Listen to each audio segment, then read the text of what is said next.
What is a squeeze page? A squeeze page is one of the top performing opt-in page landing page. The lone objective of squeeze page is to opt-in email address. The squeeze page funnel will likely make such an excessive interest that somebody needs to give you their email address. The squeeze page snares them for more data. On the thank you page you convey what you guaranteed, and afterward lead them into your next funnel. The structure square of squeeze page funnel are: first, squeeze page, which is the front end page in the funnel. And the second one is thank you page, which is the back end page to squeeze page funnel.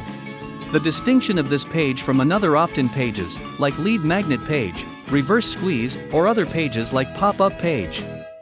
Squeeze page have not too much intricacy and complexity on the page.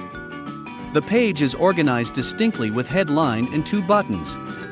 And the buttons are input and press button only.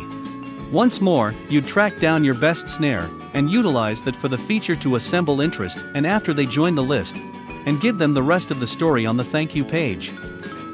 The only secret on squeeze page is curiosity-based headline. The more you increase the headline curiosity level, the better your conversion will. Because you don't put too much things on squeeze page, even you shouldn't put a logo on squeeze page. So, only you should have to focus on the headline curiosity level. Utilize this pipe to snare individuals with a force guarantee for a contextual analysis about how you can help them. At that point on the thank you page, show them the case study and drive them into your next funnel. Even so, squeeze page is one of the best high-performing opt-in landing page, but there are other more high-performing opt-in landing pages. So, make sure to learn the other opt-in pages here in the end screen pop-up. And if you get value in this video, just give it like. Also, don't forget to subscribe. Thank you.